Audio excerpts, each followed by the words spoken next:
Next topic है forum shopping. Forum shopping prelims के लिए भी इंपॉर्टेंट है और जीएस पेपर 2 के लिए मेंस में। रिसेंटली देखो फोरम शॉपिंग को हमारा जो सीजेआई है, chief justice of India Chandrachud ji, उन्होंने कंडेम किया है। कंडेम का मतलब निंदा की है, इसकी बुराई की है कि फोरम शॉपिंग जो होती है। तो क्या होता है फोरम शॉपिंग में? इसमें ये होता है जैसे मान लो कोई लिटिगेंट है, लॉयर वकील है जो मुकदमा लड़ रहा है, जो वो उस कोर्ट में या उस जज के पास जाएगा या उस कोर्ट में जो जज उसके जानकार हैं, उसे ऐसा लगेगा वकील को, अगर मैं इस कोर्ट में जाऊंगा या इस जज के पास जाऊंगा ये अपना मुकदमा लेके, तो यहाँ पे क्या है, मेरे फेवर में जजमेंट आ सकता है। वो जज क्या है, मेरा फेवर कर सकते हैं, मेरा पक्ष ले सकते हैं और डिसीजन आएगा वो मेरे पक्ष में आ सकता है। तो ऐसी प्रैक्टिस को बोलते हैं फोरम शॉपिंग। तो ये प्रैक्टिस से नुकसान क्या हो सकता है, आप सबको पता है। जब उसके फेवर में आएगा तो निष्पक्ष कहां पे न्याय हुआ, न्याय तो मिलेगा ही नहीं। तो इसका ही अभी निंदा की है, कंडेम्ड किया है सीजेआई ने।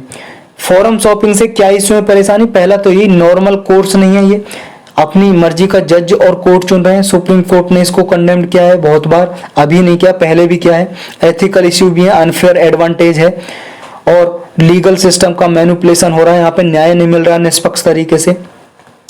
रिकोर्स अवेलेबल है क्या कोई फोरम शॉपिंग के लिए? अगर मान लो कोई फोरम शॉपिंग हो रही है तो इसको उल्टा किया जा सकता है, मतलब इसको एक तरह से रोका जा सकता है।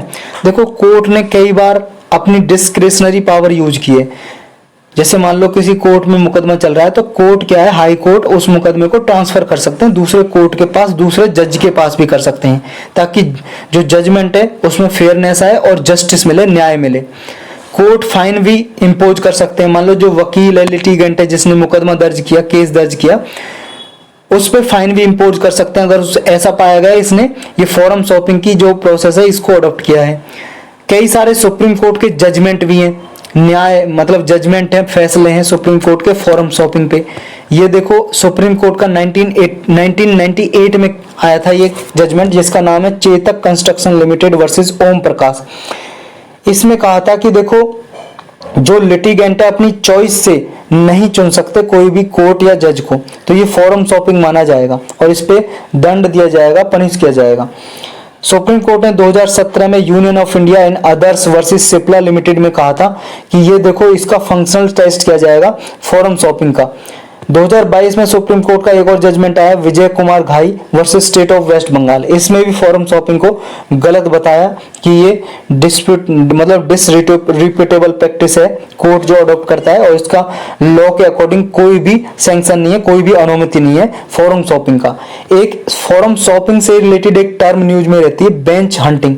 बेंच हंटिंग का भी मतलब यही है, जब कोई पिटिशनर याचिका डाल रहा है, वो उस कोर्ट में या उस जज के पास याचिका डाल रहा है कि जो उसका फेवर ले सके।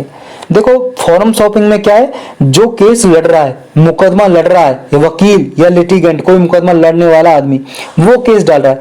और ये बेंच हंटिंग में क्या है, पिटिशनर मतलब जो याचिका डाल रहा है कि उसका मतलब किसी पब्लिक इशू पे किसी पे याचिका डाल रहा है, तो इसमें पिटिशनर आता है जो किसी कोर्ट में या किसी जज के पास जा रहा है अपना केस लेके, और फोरम शॉपिंग में मुकदमा लड़ा जा रहा है। तो ये बात आपको याद रखनी है, दोनों टर्म लगभग सिमिलर सी हैं, बेंच हंटिंग और फोरम शॉपिंग।